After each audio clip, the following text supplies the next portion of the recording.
ፓንአፍሪካኒዝም መላው አፍሪካውያንን በአንድ ያሰባሰበ የአህጉሪቱን ድምጽ ለማደራጀት መሰረት የጣለ ንቅናቄ እንደሆነ ይነሳል። የቀድሞ መሪዎች ተናበው በመላው አህጉሪቱ እንዲደመጥ ያደረጉት ይህ ስራ ውጤታማ እንዲሆን ደግሞ በተግባር የተደገፈ ትግል ያደረገችው ኢትዮጵያ ከፊት ትቀመጣለች። በዛሬው ዕለት በአዲስ አበባ የተለያዩ የልማት ስራዎችን የጎበኙት የቀድሞ የአፍሪካ አንድነት ድርጅትና የፓንአፍሪካኒዝም ንቅናቄ መስራች የነበሩ የተለያዩ ሀገራት መሪዎች ልጆች ያጋሩንም ይህንኑ ነው። Ethiopia presents unity, freedom, fighting for justice. So we always go back. አንድነት ነጻነትና ለፍትህ መዋጋት የኢትዮጵያ መለያዎች ናቸው። ራሳችንን ለማነሳሳት አዲስ ብቁ ትውልድ ለሀገራችን ለመፍጠር ሁሌም ወደዚች ታላቅ ሀገር ተመልሰን እንመለከታለን። ምክንያቱም ወንዱም ሴቱም ሁሉም ኢትዮጵያዊ ፈጣን በተስፋ የተሞላና ህልመኛ ነው። ምክንያቱም በመጪው ጊዜ ላይ ተስፋ እንደሚያደርግ እርግጠኛ ነኝ። ምክንያቱም ያለፈውን ስለማይረሳ የኢትዮጵያን የነጻነት ታሪክ ከቀሪው የአህጉሪቱ የነጻነት መስመር ጋር ልናጣምረው እንፈልጋለን። With the history of liberation and the rest of the continent. For me, because ለኔ በአፍሪካ ነጻነት ምሳሌ ሆኖ አያቴን በአዲስ አበባ እንደተመለከትኩት ነው የተሰማኝ። ቅኝ ግዛትን በመዋጋት ጭምር ማለት ነው። ቅኝ ግዛትን ኢትዮጵያውያን በአድዋ ድል እንደነሱት ለሌሎችም አስተምረዋል። The Ethiopians, they proved that they could stand up to imperialism and colonialism. ኢትዮጵያ በእያንዳንዱ አፍሪካውያን የታሪክ አካል መሆን ብቻ ሳይሆን ሰንዶ ማስቀመጡንም እንደምትችል ተመልክተናል ይላሉ ጎብኚዎቹ። ይህም ለመጪው ትውልድ ትልቅ የቤት ስራ የሚሰጥ አሁንም ለሚጠበቀው የነጻነት ጉዞ እርሾ የሚጠል መሆኑንም ያነሳሉ።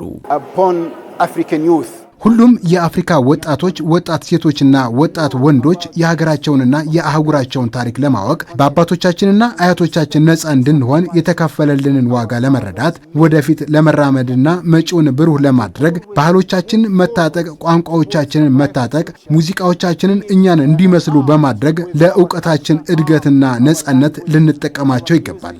with our intellectual independence. In Addis, I can see that it wasn't only በአዲስ አበባ የተመለከትኩት ህንጻውን ብቻ አይደለም፣ ሌላውንም የአፍሪካ ክፍል ጭምር ነው። እዚህ የአያቴን ፎቶ ተሰንዶ ስመለከተው ኩራት ተሰምቶኛል። ይህንን አንድነት ደግሞ እኔም ከሁሉም አፍሪካውያን ጋር የዘመኑን ቅኝ ግዛት በመከላከል ረገድ በትብብር ማረጋገጥ እንዳለብኝ ተረድቻለሁ። And yes, it just again it shows this unity that we all feel as Africans in our struggle against colonialism. ዘመኑ የሚፈልገውን አቅም መፍጠር አሁን ላይ ደግሞ የዚህ ትውልድ የቤት ስራ ሆኖ የሚመጣ ነው ይላሉ ጎብኚዎቹ። በዚህ ረገድ በአድዋ መታሰቢያና በሳይንስ ሙዚየም እንዲሁም በሌሎች የአዲስ አበባ የልማት ስራዎች የተመለከቱት ይህንን የሚያረጋግጥ ጥረት ስለመሆኑም አጋርተውናል። እንዲህ አይነት ግዙፍ ሙዚየም ባለቤት መሆን ወጣቱን ትውልድ የሚያበረታታ በሳይንስና ቴክኖሎጂ ደግሞ ፍላጎት እንዲኖራቸው ያደርጋል። ያኔ በ1963 በአፍሪካ አንድነት ድርጅት ንግግር ላይ የሰሃራ በረሃን ለማልማት ሳይንስና ቴክኖሎጂ መጠቀም አለብን ሲባል ነበር። ያ ግን አሁን በኢትዮጵያ ምላሽ እያገኘ ይመስላል። ባለፉት 6 ዓመታት ከ40 ቢሊዮን በላይ ችግኝ መትከሏን የሚያስደንቅ ነው። መጪው ጊዜያችን ምግባችን፣ የአቅም ግንባታችን እና የማገናዘብ አቅማችን በቴክኖሎጂ አጠቃቀማችን ላይ ተመሰረተ እንደሚሆን እዚህ ባየሁት ነገር ተረድቻለሁ። Our food, our well-being and also our intellectual and spiritual happiness depends on how we can use technology. ኢትዮጵያ በዚህ ረገድ ፓንአፍሪካኒዝምን የዋጀ ጉዞዋ አሁንም እየቀጠለ ሆኖ በተለያዩ ዘርፎች እየተገለጸ ነው። ይህም ዘመኑ የሚፈልገውን አቅም መዋጀትና ለጋራ ተጠቃሚነት ያለመታከት መስራት ላይ የኢትዮጵያን ቁርጠኝነት የሚያረጋግጥ ነው። አሁን ዘመናዊ ፓንአፍሪካኒዝም ልማት፣ እድገትና ቁርጠኝነት ነው። በዚህም የህዳሴ ግድብ እንደ ትዕምርት ሆኖ ሊቀመጥ የሚችል ነው። በህዝቦች አቅም፣ በራስ ጉልበትና በራስ ዕውቀት ህዳሴ ግድብን የሚያክል ትልቅ ግዙፍ ፕሮጀክት ማጠናቀቅ ተችሏል። ይሄ አንድ ማሳያ ነው።